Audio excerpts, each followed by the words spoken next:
Pemirsa, timnas Indonesia akan menghadapi laga hidup mati kontra Bahrain di ajang kualifikasi Piala Dunia 2026 zona Asia. Indonesia dan Bahrain saat ini sama-sama mengumpulkan 6 poin dengan selisih gol -7. Saat ini Indonesia berada di peringkat 4, Bahrain berada di peringkat 5 klasemen sementara grup C. Pertandingan ini menjadi sangat penting bagi kedua tim untuk menjaga asa lolos ke Piala Dunia 2026. Kita akan membahas siapa saja yang berpeluang lolos ke babak berikutnya. Sudah kami hadirkan narasumber di studio, pengamat sepak bola Akmal Marhali, dan juga melalui sambungan Zoom ada Haris Pardede. Bung Akmal, apa kabar? Kabar baik. Mantap nih, Ya, jersinya nih. Salam sepak bola. Salam Nusantara. Salam Nusantara. Bung Harpa, apa kabar? Selamat malam. Halo? Ya, selamat malam Bung Harpa. Selamat malam Bung Doni dan juga Bung Akmal dan juga pemirsa Nusantara TV. Siap, ini sepertinya sedang jalan menuju Stadion Utama Gelora Bung Karno ya? Betul, betul. Tapi ini masih di seputaran Senayan, jadi kita sama-sama nanti akan dukung Merah Putih untuk bisa mendapatkan hasil yang maksimal. Oke, kita tunggu jackpot berikutnya sambil di jalan ini ya. Siap. Saya ngobrol ke Bung Mudah-mudahan. Akmal juga nih. Bung Akmal, Ya.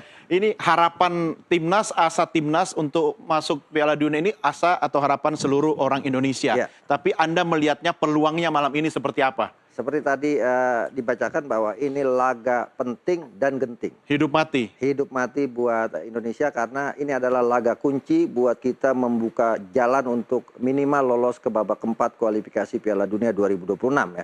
Karena bagaimanapun Bahrain dan Cina nantinya ini adalah rival Indonesia untuk memperebutkan posisi 3-4. Betul. Tadinya kita punya peluang untuk masuk posisi runner up, tapi ketika kita kalah 1-5 dari Australia, peluang untuk ke arah sana sudah semakin tipis gitu. Jadi peluang kita adalah bagaimana kita mempertahankan posisi sekarang di peringkat keempat itu lolos ke babak keempat nantinya dibagi 2 grup, ada 3 tim masing-masing grup. Juara grup masing-masing akan lolos langsung ke Piala Dunia, sementara runner up akan bertemu diadu dan yang menang akan ikut ke babak kelima gitu. Dan ini perjalanan panjang yang harus dilalui oleh tim nasional kita. Perjalanan panjang, semangat harus tetap panjang. Betul. Ini yang kita butuhkan sekarang ini kekompakan. Betul. Ya, Patrick Stephen Kluivert istilah saya. Wih. PSK, pastikan semua kompak. Asik. Bung Harpa, peluang kita untuk maju setelah Anda menganalisa laga terakhir versus Australia dan malam ini peluangnya bagaimana?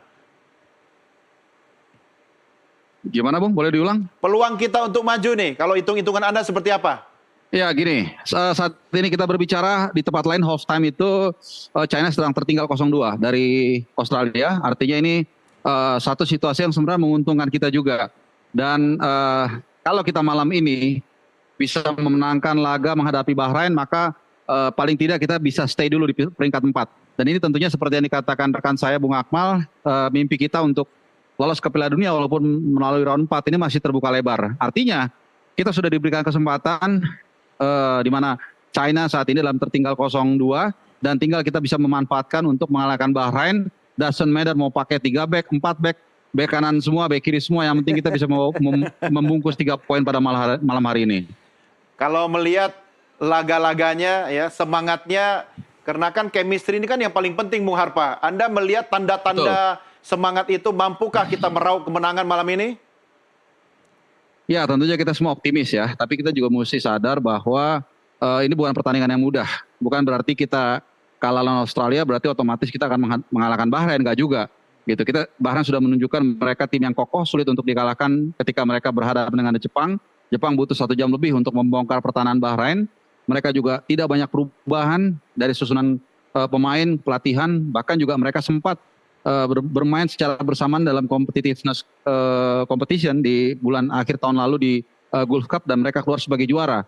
Jadi lawan yang berat, tapi tentunya tidak ada pelaut hebat lahir di lautan yang tenang ya. Dan ini adalah kesempatan momentum bagi para pemain terbaik nanti yang diturunkan Patrick Kluivert untuk memastikan kita menang pada malam hari ini. Oke, Bung Akmal. Ya. Update informasi Jepang lawan Arab Saudi posisi masih 0-0. Iya. Ya, sementara Bahrain dikalahkan Jepang 0-2. Tadi informasi Tiongkok lawan Australia juga kalah 0-2. Nah, Iya. sebenarnya hitung-hitungan ini kita di atas angin atau sebenarnya berat atau gimana nih? Tadinya saya berharap justru Cina bisa menahan Australia untuk kita masih punya peluang lolos ke langsung sebagai runner up nantinya. Iya. perjuangannya sapu bersih di 3 pertandingan sisa dan optimisme itu harus dibangun gitu. Tapi kalau kemudian Cina kalah dari Australia, ini kan membuat posisi Australia semakin kokoh untuk posisi runner up. Artinya semakin menutup peluang kita untuk bisa lolos langsung sebagai runner up. Artinya kita harus menerima kenyataan kita berjuang di posisi 3-4 untuk lolos ke babak keempat.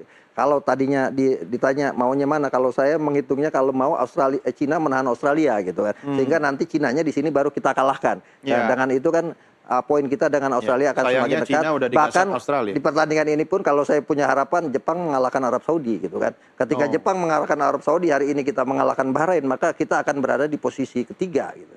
Nah, itu yang kalau hitung-hitungan ya mau kita, tapi kan semuanya kan tergantung hasil di lapangan nantinya gitu. Kalau hitungan-hitungan yang menjadi hitungan saya tadinya, Jepang ini sapu bersih semua lawan, ya kan? Itu akan membuka peluang kita untuk bisa lolos sebagai runner up dengan syarat kemarin kita tidak kalah dari Australia. Tapi setelah kita kalah ya kita harus realistis. Sekarang target kita bagaimana fokus menghadapi Bahrain yang tadi kata Harfa, ini bukan lawan kaleng-kaleng gitu kan. Ini lawan yang sangat berat ya. Walaupun kita punya sejarah 10 Juli 2007 kita kalahkan Bahrain 2-1 di Stadion Utama Gelora Bung Karno Senayan Jakarta, tapi kita juga punya sejarah kalah 10-0 dari Bahrain. Nah, yang paling menarik adalah di pertandingan ini pasti ada tekanan buat Patrick Kluivert. Bagaimanapun kemarin ada tekanan yang dia dapatkan ketika di era Sintayong ditahan Australia 0-0, kemudian di bawah Patrick Kluivert kalah 1-5. Nah, sekarang tantangannya adalah bersama Sintayong, Bahrain ditahan 2-2 di kandangnya. Artinya ini adalah tekanan buat Kluivert untuk bisa membuktikan bahwa dengan materi pemain tambahan dibandingkan dengan era ST, ada Seth James di sana, ada kemudian Joe Polpesi, ada Mulyadi, ada Ole Romeni, ya harusnya dengan tambahan itu kita bisa memenangkan pertandingan. Tapi kan sepak bola tidak bisa dihitung dengan tambah-menambah itu. Sepak bola adalah bagaimana satu tim bermain kolektif di lapangan dan cetak gol. Nah, itu yang menjadi dan tidak kebobolan gitu. Ini dua problem yang ada di tim nasional kita saat ini ketika kita berhadapan dengan Australia, bagaimanapun lini belakang kita sangat-sangat buruk bekerja. Nah, lini depan juga tidak begitu efektif walaupun kemudian oleh Romeni bisa mencetak 1 gol. Artinya PR ini yang harus dibenahi oleh Kluivert walaupun dia dalam jumpa pers kemarin menyatakan ya menang adalah harga mati yang harus kita wujudkan karena semakin misalnya kita tidak bisa menang, seri atau apalagi kalah, ini stadion akan sangat luar biasa. Pasti akan menggema lagi seperti di Sydney kan, Sintayong gitu kan. Karena bagaimanapun akan terus diperbandingkan. STY juga nobar nih di Tanjung Duren malam ini. Betul. Artinya kan ini kan situasi yang sebenarnya menekan Kluivert untuk membuktikan bahwa dia adalah pelatih yang layak untuk menggantikan Sintayong. Iya, artinya Bung Akmal Anda menegaskan bahwa Patrick Kluivert ini tekanannya 2 kali lebih berat ya. Betul. Karena laga terakhir dengan Australia kita dibabat, sementara malam ini harapan itu sepenuhnya walaupun tipis tapi peluang harus masih ada. Betul. Oke, saya mau kembali ke Bung Harpa dulu. Katanya tadi saya lihat di medsosnya Bung Harpa sempat ketemu dengan ketum nih, Bung Erick Thohir nih. Ada bocoran apa ini dari ketum PSSI soal laga malam ini atau target apa kira-kira? Waduh, saya nggak sengaja juga kebetulan ya ketemu beliau dan intinya sih beliau memberikan narasi yang positif. Beliau mengatakan ya ada momentum 2026 dan malam ini kita harus menang. Ya kita harus coba, kita akan berikan yang terbaik, kita dukung sama-sama. That's it. Beliau mengatakan sederhana itu dan saya pikir di tengah semua perbedaan, saya juga dengan rekan saya, sahabat saya yang pencinta sesama The Gunners, Bung Akmal juga pasti punya perbedaan pandangan dengan Bung Dodi dan lain-lain. Tapi malam ini setidaknya 2 kali 45 kita satukan dulu hati kita dan pikiran kita. Kita dukung Emil Laudero dan kawan-kawan atau siapapun yang ditampilkan, berikan mereka semangat, teriak sekencang mungkin dan nanti ya kita lihat hasilnya kemana, sejarah yang akan berbicara sekitar 3 jam lalu apakah harapan itu masih ada atau ya seperti yang tadi dikatakan Bu Akmal, kalau sampai hasilnya tidak sesuai harapan maka ya saya pikir ya saya nggak tahu. Maksudnya apa? Kita harus realistis begitu atau gimana? Iya, kalau ya kita juga harus bisa menerima hasilnya apapun ya, karena kita tidak pernah tahu nanti seperti apa hasilnya dan ya itu yang saya katakan, kita semua mau menang ya, tapi kita kan nggak tahu juga nanti seperti apa ya. Jangan seperti kemarin di Australia kita berharap bisa membawa 1 poin tapi kemudian kita hancur 5-1 dan akhirnya ya tadi yang dikatakan Bung Akmal malah justru akhirnya menimbulkan mungkin silang pendapat di antara sesama fans begitu. Dari diskusi tidak sengaja dengan ketum PSSI tadi, apakah ada janji atau target yang kemudian tersirat dan tersurat dari wajahnya Bung Erick Thohir yang Anda baca, Bung Harpa? Ya jujur nggak bisa semua juga saya beberkan lah. Tapi yang pasti apa yang kita rasakan, apa yang pemain rasakan, apa yang beliau rasakan itu sama. Semuanya pasti ada rasa deg-degan juga lah, itu normal. Nggak ada orang yang turun ke medan perang, baik kita sebagai fans, sebagai pecinta sepak bola, baik sebagai pemain, pelatih itu pasti deg-degan. Iya. Tapi again, ya kalau kita sudah memberikan yang terbaik, kita sudah turun ke lapangan, ya apa yang bisa kita lakukan? Ya udahlah, itu mungkin nasib. Jadi sekali lagi jam 11 nanti akan kita lihat kemana arah sepak bola kita. Ya kalau memang hasilnya bagus ya kita happy, semua happy, kita akan rayakan. Tapi kalau nggak sesuai, ya we have to expect and learn from it. Itu aja. Oke, waduh ini agak berat ini, Bung Akmal. Ya. Biasanya kalau ngobrol sama Anda berdua dari awal itu sudah langsung hajar gitu kan, pasti menang ini. Ya. Artinya setipis apapun tadi peluang kita, kan apa ya, tugas timnas itu harus menang. Ya. Tekanannya lebih besar di sini, harus menang gitu loh. Ya kebetulan sekarang kan tanggal 25 gitu kan. Moga-moga ini malam Lailatul Qadar Oh, di GBK amin. buat tim nasional kita, plus 5 hari kemudian kita melihat hilal sehingga kita bisa lebaran dengan bagus Oke. gitu, dengan senang. Dapat THR juga tentunya kan, THR-nya adalah berupa kemenangan melawan Bahrain. Artinya ini akan sangat Amin, menyenangkan tentunya. Amin. Tapi kalau kemudian misalnya hasilnya tidak sesuai ekspektasi, ya pastinya kita akan galau. Tetap lebarannya THR nih kan. juga, tapi Bahrain yang dapat. Iya gitu kan. Nah yang paling penting adalah bagaimana Kluivert apakah sudah melakukan pembenahan dari sisi mental pemain dan dari sisi taktik strategi, dan itu yang ditunggu. Jangan sampai kemudian bermain seperti apa yang kemarin ditunjukkan melawan Australia. Koordinasi antar lini masih sangat lemah, dan itu memang kalau kemudian orang mau memaklumi ya wajar, ada beberapa pemain yang baru bergabung tidak cukup ini. Nah sekarang kalau dibandingkan dengan Bahrain, seperti tadi Harpa bilang, dia sudah berkumpul dan bermain bersama di Piala Teluk, bahkan dia juara. Dia kemudian bisa tahan 65 menit Jepang di kandangnya, dan dia pernah juga mengalahkan Australia 1-0 di kandang Australia. Iya. Ini menggambarkan bahwa Bahrain bukan tim yang akan mudah ditaklukkan. Betul. Bahkan mereka datang dengan cyber yang sangat menarik semalam. Saya itu mendengar dan saya melihat, saya bilang kalau ini yang Itu ngomong, kesindir nggak sih? iya kalau ini yang ngomong pengamat sepak bola Indonesia pasti akan dibully 7 hari Habis 7 malam. Ya kan, kita punya, Indonesia punya 300 juta Bukan jiwa. cuma tapi analis sepak bola, Ya, jurnalis juga udah pernah dapat ternyata pengalaman. curhat. Artinya gini, ini kan sebenarnya pernyataan yang menyindir tapi membangun motivasi buat pemain Iya dong. dari Bahrain ini, bahwa Iya. kita tidak berhadapan dengan tim nasional Indonesia, kita berhadapan dengan tim nasional Belanda. Iya. Artinya kita harus mengerahkan 200 kali lipat kemampuan Bahrain untuk membuktikan bahwa kita bisa memenangkan pertandingan. Nah, artinya ini juga akan menjadi PR buat para pemain kita dengan dukungan ekspektasi publik yang tinggi, dukungan total. Memang di satu sisi memberikan tambahan moral, tapi di satu sisi juga memberikan tekanan. Nah, apakah kemudian para pemain kita bisa keluar dari tekanan ini semua gitu kan?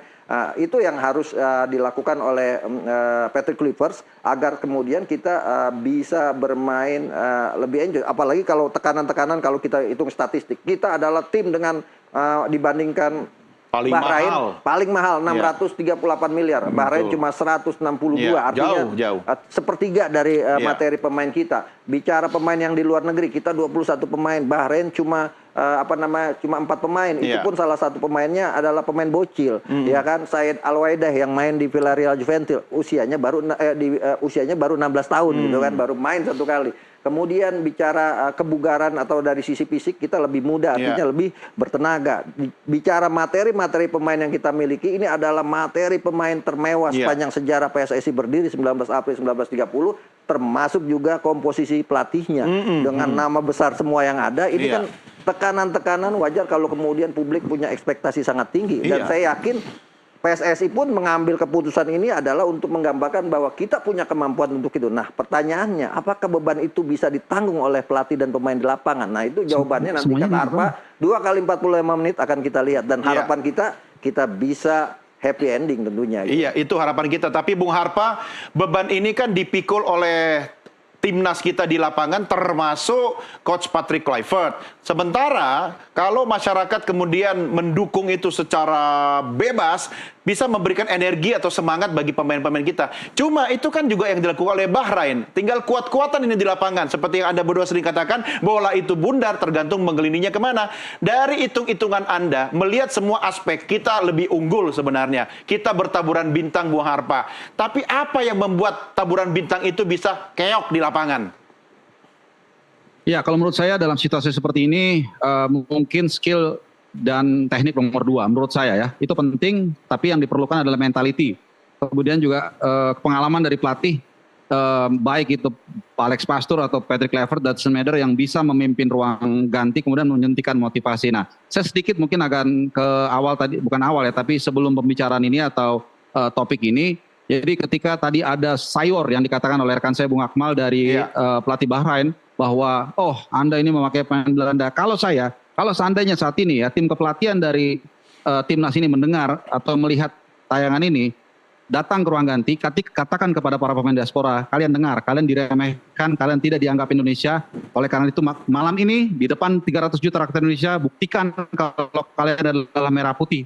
Bukan seperti yang dikatakan oleh pelatih Bahrain. Kalau ini mungkin bisa ke telinga mereka dan sampai ke hati mereka, bukan tidak mungkin mereka akan bermain kesetanan dan mereka memberikan kemenangan bagi kita. Oke, itu harapan kita. Baik, Bung Harpa, Bung Akmal, kita rehat sejenak. Nanti habis ini. Bung Harpa tuh layak udah jadi manajer tuh. Iya. Oke, dukung. Jangan-jangan itu tadi waktu ketemu Eto, ya kan? Ada deal-dealan gitu. Makanya dia nggak mau buka ini rahasianya ya.